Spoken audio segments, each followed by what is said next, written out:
Olá pessoal, tudo bem? Aqui é o Diego Cordovez novamente com mais um episódio do Cast for Closers, seu podcast para dominar inside sales e colocar suas metas no bolso. O tema de hoje é produtividade em vendas e a gente chamou um especialista nesse assunto, o Gustavo. Ele é cofundador e CEO da Agendor. Ele dá dicas práticas de produtividade em vendas. Já pesquisei algumas coisas, já li bastante coisa a respeito e vou pedir para o Gustavo se apresentar. Gustavo, bom dia. Bom dia, Diego. Bom dia, pessoal. Tudo bom? Bom, eu comecei a carreira trabalhando com software, trabalhando com desenvolvimento de sistemas, só que eu sempre quis empreender, desde novo. Eu tentava vender algumas coisas, montei revistinha para vender quando eu era novinho, tentei montar alguns jogos e vender, mas as coisas não foram para frente, não foi um empreendedor bem sucedido, né? E aí... comecei a desenvolver software, fui fazer sistemas de informação no Senac, fui pegando gosto e já entrei na faculdade, já pensei em montar uma consultoria, só que eu não tinha uma coisa muito clara. Bom, aí trabalhei na parte de consultoria de sistemas CRM, trabalhei em suporte para um provedor, sistemas CRM para empresas como Cerezer, Tigre, Usina São João, Harald, essas empresas de porte. E depois eu fui trabalhar numa empresa da parte financeira, de serviços financeiros, que é a Cheque Express. E lá eu fiquei um tempo trabalhando com análise de crédito, risco, esteira de crédito. E durante esse momento que estava lá, mais ou menos eu tinha terminado a faculdade, fiz uma extensão em gestão de projetos. Eu estava pensando em montar alguma startup, montar alguma coisa, estavam aparecendo aplicativos por aí. E o meu irmão estava desenvolvendo junto com o meu pai, que é gestor comercial, estavam desenvolvendo um produto para ajudar ele na empresa que ele atua, uma empresa de representação de equipamentos de automação industrial. Sim. E eu estava pensando em montar a comunidade, só que para isso eu precisava da ajuda do meu irmão. Chamei meu irmão para me ajudar nessa comunidade. Ele veio e falou: pô, Gustavo, por que a gente não termina esse produto, coloca na empresa, né, que o nosso pai atua, vende para essa empresa e depois toca essa comunidade que a gente está pensando em montar? Falei, tá bom, maravilha. Fui ajudar ele com pesquisa de mercado. A gente ficou fazendo essa pesquisa fim de 2010, 2011, o ano todo, estudando sobre startups, empreendedorismo, o que a gente podia fazer de impactante no mercado. A gente viu que aqui não existia uma ferramenta interessante para a área de vendas que fosse acessível, simples, em nuvem, fácil. E então o produto que a gente estava desenvolvendo poderia impactar e poderia ajudar na vida de milhões de pessoas. Então a gente resolveu transformar esse produto em um negócio e aí surgiu o Agendor. Essa é a história. Entendi. Massa. Gustavão, pulando agora pro podcast, a primeira pergunta é a seguinte: todo lugar que eu te vejo escrever, tu realça o poder do bem-estar físico, né, na produtividade do vendedor. Das dicas que tu normalmente recomenda, quais têm sido as mais efetivas aí no teu dia a dia, se o assunto é saúde física e mental, vamos dizer assim? Maravilha. Bom, então, Diego, o que eu acho muito importante para manter uma saúde mental, uma saúde física assim bem equilibrada, é fazer uma reflexão diária pela manhã, a refletir sobre agradecer sobre o que você conquistou, eu gosto de acordar e pensar sobre isso, o que eu já conquistei, o que eu já tenho, e também refletir sobre as próximas coisas que eu pretendo fazer. Eu acho isso super importante para manter a gente ser grato, que isso ajuda também na saúde mental, isso ajuda também a gente a sempre pensar sobre aquilo que a gente está buscando, sobre aquilo que a gente tem como objetivo, e junto com isso, claro, fazer atividades físicas, né? Não precisa nem falar, claro, mas eu gosto de acordar de manhã e fazer um exercício, por mais difícil que seja. Eu confesso que é complicado isso, mas é super importante para a gente ir mantendo o equilíbrio. E isso ajuda na respiração, isso ajuda a dormir bem, e dormindo bem, respirando bem, você acorda melhor, e aí no dia seguinte você está pronto de novo para a próxima jornada.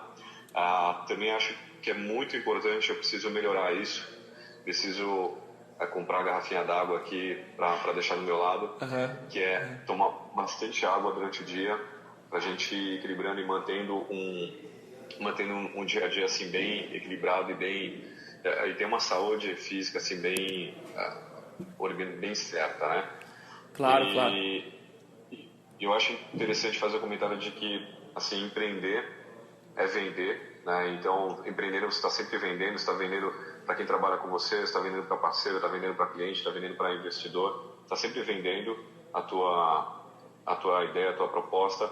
E assim, no começo, quando eu comecei com a agenda lá em 2011, 2012, em 2011 estava fazendo pesquisa de mercado, em 2012 a gente colocou para valer a agenda no ar, tinha muitos picos. Então de manhã eu tinha um contato com um cliente que me deixava bem animado, bem empolgado, depois à tarde acabava tendo um contato que não era tão bacana.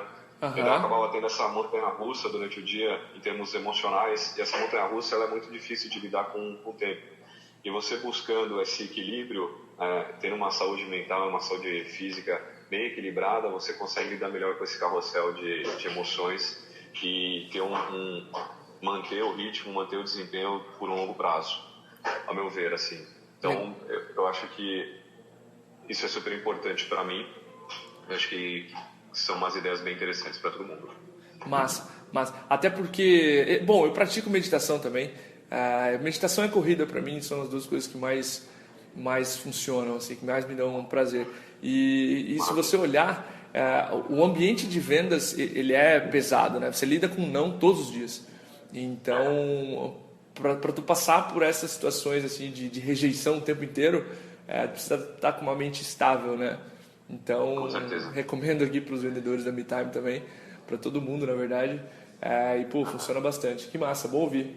E a questão da água o nosso corpo é uma máquina, né? Funciona com água, então tem que, acho que para render, cuidar bem desse assunto aí também. Legal. Com certeza. Independente da religião de cada um, acho que a meditação, a oração, assim, é super importante para a gente ir refletindo e mantendo aquela motivação intrínseca, não aquela motivação explícita, né? Sim. Aquela motivação externa. Mas você tem uma motivação própria daquilo que você acredita, daquilo que você está buscando e manter o seu ritmo, manter o seu desempenho. Legal. Cara, a segunda pergunta é a seguinte: o dia a dia de um vendedor ele é caótico por natureza, né? Você tem que pesquisar informações sobre prospect, mandar e-mail, fazer ligação, fazer as demos, fechar negócio, e tudo isso acontece no mesmo dia com diferentes prospects em diferentes momentos, né? O que tu diria para os reps que estão nos ouvindo agora, os vendedores, sobre organização de atividades? Como é que tu prioriza isso? Enfim, dá umas dicas para a gente a respeito. Maravilha, Diego. Então, para a gente aqui na Gendre, uma coisa que tem funcionado muito para mim, pessoalmente, é separar as atividades por dia da semana. Então, a gente usa um calendário e vai separando assim. Segunda-feira a gente faz prospecção, terça-feira a gente vai e faz a avaliação do pessoal que a gente prospectou ou entra em contato para fazer uma conexão. Quarta-feira a gente vai e faz reuniões, apresentações. Então, a gente vai separando por dia da semana cada atividade. Então, em vendas, a gente procura fazer isso e tem ajudado bastante. E a cada 15 dias a gente vai refinando e melhorando o calendário. Então, é interessante, assim, eu pessoalmente também uso para outras áreas, então não só para vendas, mas para o meu ritmo semanal, meu calendário semanal. Perfeito. Cada 15 dias eu vou revisando e vou vendo se realmente segunda-feira é um dia bom para essa atividade e terça-feira. Porque de repente você acaba recebendo várias requisições e você pode se atrapalhar colocando várias atividades diferentes no mesmo dia. Então você acaba perdendo um pouco de produtividade porque você tem que chavear entre um tipo de atividade e outro. Se você organiza um dia na semana por uma atividade específica, acaba ficando mais fácil esse manter o ritmo, né? Manter o desempenho. Claro. Funciona bem isso. Show. E outra, às vezes se tu não se organiza direito, acabam ficando demos demais para sexta, por exemplo. Então, sexta normalmente a gente vê que é um dia que o cara ele não dá o próximo. É muito difícil um prospect às vezes dar o próximo passo, ele posterga, ele quer um trial, ele quer testar durante o fim de semana. Então, às vezes tu tem que se organizar, fazer essa revisão quinzenal para que uma etapa dessas não freie teu desempenho, né? Por um planejamento assim. Claro, com certeza. E mensurar, né? Quais atividades você está fazendo e quantas você conseguiu fazer para realmente perceber depois e avaliar depois se aquele dia que você definiu para aquele tipo de atividade é o melhor dia ou é mais interessante você mudar, você trocar. Perfeito. Gustavo, o Christian Barbosa, um especialista em produtividade que falou na RD Summit do ano passado, ele aborda que você deve planejar seu dia com 48 horas de antecedência, senão tu está sendo operacional, tu está fazendo as etapas enquanto planeja e com isso tu perde rendimento. Em outros lugares eu já li que tu deve fazer um planejamento diário, mais flexível e tal. Qual que é a tua opinião a respeito? Como é que tu enxerga essa dualidade e o que na tua opinião dá mais certo aí para ti? Então, eu acho que o Christian Barbosa é um baita cara, é um baita profissional, é realmente assim, uma referência na área em termos de produtividade, mas organizar o meu dia com 48 horas de antecedência não funciona muito bem, organizar meu próximo dia, porque a dinâmica ela acaba mudando muito. Então por mais que você tenha se planejado, você precisa de uma certa flexibilidade. Mas de repente você tentou entrar em contato com algum cliente, algum parceiro, não conseguiu, devido ao calendário dele, devido ao timing dele. Às vezes não é nem o seu, mas às vezes da pessoa que você está tendo contato. E aí você vai precisar se adaptar a isso. Então, a flexibilidade é algo muito importante em vendas, algo muito importante sim, em vendas e empreendedorismo também. Sim, porque você precisa mudar a dinâmica da sua forma de trabalhar. Então, o que eu prefiro fazer é planejar semanalmente, me organizar semanalmente a agenda. Então, o que eu faço? A cada 15 dias eu procuro fazer uma análise de Pareto. Vocês já ouviram falar? Sim.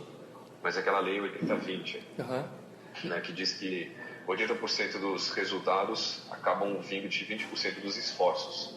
Então, eu procuro entender o que eu estou fazendo que não está trazendo retorno, cortar, ou terceirizar, ou delegar, enfim, e ajustar minha agenda, ajustar meu calendário. Isso a cada 15 dias, e aí semanalmente eu procuro fazer isso em fim de semana, tá? Sim. E semanalmente eu olho a minha agenda tento entender bem o que eu posso encaixar em cada data, cada dia da semana, e no dia anterior de cada dia, na noite do dia anterior, eu vou olhando o que faltou eu fazer nesse dia, jogo para o dia seguinte, ou então jogo para daqui a 2 dias. Eu vou organizando e refinando a minha agenda. Então, para mim, funciona bem isso. Legal. Funciona bem esse tipo de organização. E eu acho interessante manter uma checklist do que eu pretendo fazer, porque tem aquela questão da liberação de dopamina, né? Toda vez que você checa uma tarefa, toda vez que você marca algo como feito, você tem uma liberação de dopamina e tem uma sensação de prazer, de conquista. Então isso perfeito. Você manter também a motivação. Para mim é bacana para manter a motivação durante o dia. Legal. Tu comentava até Desculpa, pode falar. Não, diga. Não, tu comentava até num episódio que eu vi, num webinar, sobre a ferramenta, né, sobre o caderninho ali, colocar suas anotações no papel e riscá-las, né, para essa liberação periódica aí de dopamina. Isso, exatamente. Tem um caderninho que fica do meu lado aqui, todo dia vou anotando as tarefas e vou riscando. Assim. Parece até uma coisa arcaica, mas... Não, eu uso também. Quem olha fala, pô, você usa também? Eu uso. Eu tenho um caderninho do RD Summit do ano passado que eu estou usando aqui. Parece aquelas agendinhas Moleskine, sabe? Uns caderninhos funciona muito. Ainda tem seu valor. Show, muito bom mesmo. A gente trabalha com aplicativos, com software, com internet, mas às vezes tem umas coisas assim tradicionais que podem ajudar bastante também. Então eu gosto bastante de usar o caderno e junto com as ferramentas também que eu uso, né? Eu uso os dois. Legal. E uma coisa também eu acho interessante falar sobre a verificação dos e-mails. Poxa. Porque, assim, e-mail é uma coisa que, né, a gente acaba deixando o e-mail aberto o dia todo ou então no celular, né, fica pipocando os e-mails. E esse tipo de intervenção, às vezes, acaba tirando um pouco o foco. Eu acho que o foco é fundamental. E quando a gente fica acessando os e-mails, né, toda hora, a gente acaba perdendo esse foco. Acaba sendo interrompido. Eu estava estudando que não existe multitasking. Né? Você não existe. As pessoas que fazem multitasking, na verdade, elas estão chaveando de atividade, de foco, foco mental, com velocidade. Então, pessoas que são muito boas em multitasking, na verdade, são muito boas em chavear com velocidade. Sim. De atividade. Então, assim, para mim, o que funciona bem é conferir os e-mails 3 vezes por dia. Eu olho cedo para ver se tem alguma urgência. Depois do almoço, porque acaba caindo um pouco o meu ritmo, assim, depois do almoço, daquela moleza, né? E aí no fim do dia eu confiro de novo para responder todo mundo que ficou sem resposta. Então olho 3 vezes no dia, eu acho que é fundamental. Show. Cara, eu tava ouvindo uma analogia que tu fez, que é tratar o e-mail como uma caixa de correio, né? Eu achei super simples e muito efetiva. Pode descrever para a audiência melhor que eu essa técnica? Claro. Então, isso não foi analogia que não veio de mim, assim, Imaginei. algum lugar, eu não lembro onde agora que eu li, mas eu também achei fundamental, porque você olha a sua caixa de e-mail, pega caixa de correio, desculpa, você olha a caixa do correio, pega as cartas, lê e você não coloca de volta na caixa do correio para depois puxar de novo e ler de novo. Sim. Então, uma prática que é interessante é você pegar os e-mails, ver quais deles você consegue responder em menos de 2 minutos, responder na hora, e aqueles que demoram um pouco mais você deixar para responder depois, ou então avisar as pessoas de que você vai responder depois. Sim. Porque também você deixa a pessoa sabendo que você viu e não cria ansiedade na pessoa que te mandou e-mail, né? Porque isso também é algo que... E hoje em dia acontece muito isso, né? Você manda um e-mail e fica naquela ansiedade da resposta, a pessoa não respondeu, você fica pensando, putz, o que eu falei errado? O que eu escrevi aqui? Sim. Então, é interessante tratar dessa forma, para mim funciona muito. Olhar o e-mail, responder rápido ou guardar e dizer para a pessoa, olha, eu vou te responder, fique tranquilo. Show. Funciona bem mesmo. Pô, legal. E Gustavo, cara, como CEO de um CRM, que dicas você daria para nossa audiência de vendedores sobre gestão de pipeline de vendas, cara? Como manter um pipeline mais dinâmico e aumentar a produtividade efetiva ali em vendas? Eu acho fundamental, Diego, de novo, eu acho que eu falo fundamental muitas vezes, né? Mas Manda lá. é interessante enxergar o pipeline como qual é a próxima ação que eu vou fazer em cada etapa. Então, o processo de vendas, é interessante você encarar ele como ações, como que o funil de vendas da sua empresa tenha no máximo 6 etapas. Até o Agenda ele estava bloqueando até 10 etapas, mas a gente acha que é demais, né? Porque tem empresas que têm um processo mais denso mesmo. Mas o processo de vendas, ele tem que ter entre 4 e 6 etapas para que ele seja realmente eficiente. Você busque encurtar o tempo de fechamento. Sim. Então a gente recomenda que existam, assim, no máximo 6: prospecção, ligação inicial, reunião ou apresentação, envio de proposta, negociação e fechamento do contrato. Então, com base nessas etapas, você consegue identificar, olha, aqui eu vou fazer uma prospecção, olhando o perfil do cliente, ou mandando e-mail, ou mandando uma mensagem no LinkedIn. Aqui eu vou fazer uma ligação para uma conexão inicial. Depois, ele aceitando isso, eu vou fazer a apresentação e por aí vai. Perfeito. E uma outra dica também é observar no funil quais negócios estão esfriando. Você tem uma observação de quanto tempo está levando para os negócios se concretizarem. Sim. E perguntando para os seus clientes, em potencial, os clientes que estão no funil, qual que é o timing dele e quando ele pretende fechar. Às vezes o cliente ele demora para responder ou ele não avança porque ele está num processo de avaliação interna ou de organização de outras atividades que são prioritárias. E a melhor coisa é você marcar um follow para daqui a uns 20 dias e tirar aquele negócio da sua frente. Claro. Então, o que a gente faz aqui na agência é isso. A gente observa algumas vendas que tem cliente que realmente é de grande porte e às vezes tem um processo de compra mais demorado, né? Normal. Então, só que a gente vai sempre perguntando, esses vão ficar um tempo no funil, e a gente vai sempre perguntando qual que é o timing deles. Às vezes ele está realmente no momento de fechar, ele está avançando no funil, só que ele está no tempo dele, só que tem clientes que precisam de um tempo maior para organizar umas coisas antes. Então a gente tira do funil e marca um follow para uns 20 dias, 15, 20 dias, para ver se ele já conseguiu resolver o que ele precisava.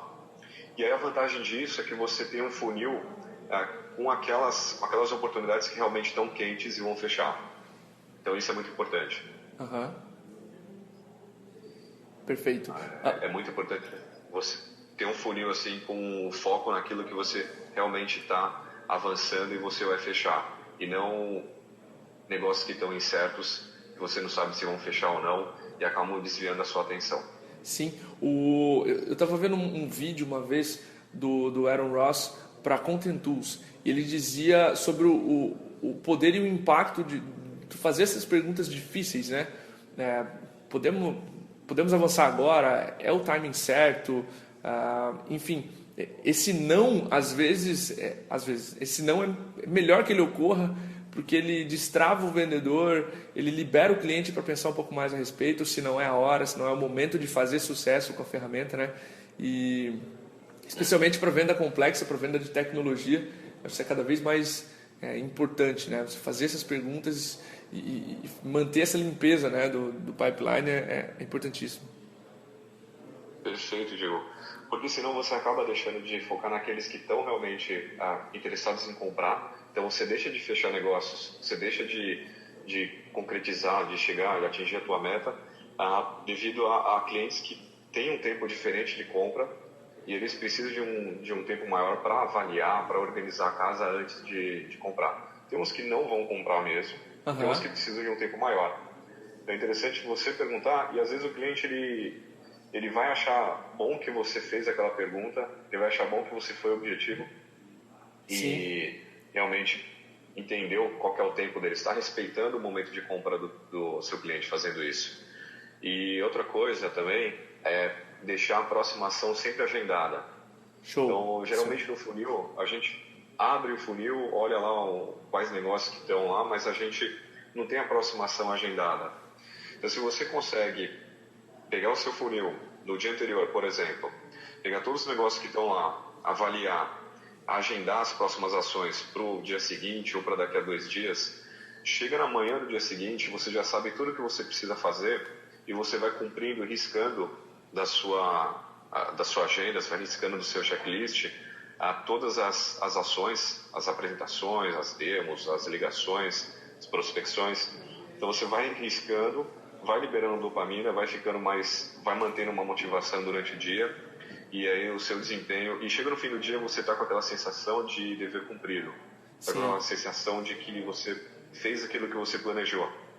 Então e a sua agenda não foi desviada devido a interações, a requisições externas. É claro que sempre tem, né? Só que se você está preparado para aquilo, você consegue ir se organizando melhor. Perfeito. E Gustavo, tu gostaria de deixar alguma dica final para a nossa audiência e aí fica livre para improvisar mesmo? Uma dica final, vamos pensar aqui. Olha, eu acho que é interessante, assim, além de todas essas dicas de produtividade, de técnica, né, eu acho que é essencial você ter um porquê você está fazendo aquilo. Tá claro para você o porquê você está fazendo aquilo. Então muita gente está atuando como vendedor, né? A gente percebe isso, está atuando como vendedor ou está atuando como vendedor de um produto que às vezes ele não acredita, ou de um serviço que às vezes ele não acredita. Sim. Então é muito importante você como vendedor, ou você como vendedor está atuando com um produto que você acredita, um serviço que você acredita, no propósito da empresa, na missão da empresa, aquilo que você vende, para você vender bem e para aquilo realmente te motivar a seguir a rotina de vendas, que é complicada, é difícil, é um desafio mesmo, diário. E você como gestor comercial, é importante que você procure pessoas que acreditam naquilo que a sua empresa oferece, que você vende, né, para que a sua equipe esteja motivada diariamente a fazer aquilo e buscar. Perfeito. Bom, acho que uma ótima dica aí para a audiência, né? Buscar essa motivação aí, e o porquê, né? Senão tu acaba entrando num ciclo meio de operacionalidade, né? Tu vai fazendo pela tarefa, né? E aí não tem efetividade, né? Exatamente. Não adianta, você vai acordar, um dia você vai acordar e vai falar, putz, o que eu tô vendendo? Eu tô trabalhando com uma coisa que realmente me empolga, ou eu não acredito nisso? Então, eu acho que isso aparece, né, todo mundo, né, que trabalha com, acho que em qualquer empresa, não só em vendas, mas em qualquer tipo de profissional, acaba encarando isso, acaba passando por isso. E se você acorda e percebe que aquilo que você está fazendo não tem sentido para você, você não tem aquela motivação intrínseca que a gente falou também no começo, né, do podcast. Você não tem aquela motivação para continuar, sabe? Claro, Eu li uma vez naquele livro da Zappos, que no momento, acho que foi no livro da Zappos, no Delivering Happiness, Sim. que o Tony Hsieh falou, no momento em que eu tiver dificuldade para acordar, eu estou postergando, né, a levantar da cama, estou, sabe, sem aquela empolgação para levantar da cama, eu estou fazendo algo que não me agrada, algo que é errado, eu preciso parar de fazer isso. E até Steve Jobs também falou, né, que se vários dias você está pensando, está refletindo sobre aquilo que você está fazendo e é algo que te incomoda, você continua fazendo algo que você não gosta sem parar de fazer aquilo. Você tem que buscar uma forma de fazer diferente, fazer outra coisa. Então, eu acho que isso é essencial. Você tem que pensar nisso todo dia. Ótimo. Para continuar. Ótimo. Cara, muito obrigado, Gustavo, pela conversa. Aprendi bastante aqui contigo. Tenho certeza que a audiência gostou também do episódio. Se quiser deixar uma mensagem, um abraço aí pra galera. Com certeza. Pô, foi um prazer participar. Também é uma honra aqui falar para todo mundo e ter a atenção, né, de cada um que tá ouvindo esse podcast. Então, eu sou muito grato por tudo aquilo que a gente vem fazendo e pela atenção que a gente vem recebendo. Obrigadão, Diego. Legal, obrigado, Gustavo. Um abraço, cara. Um grande abraço. Tchau, tchau.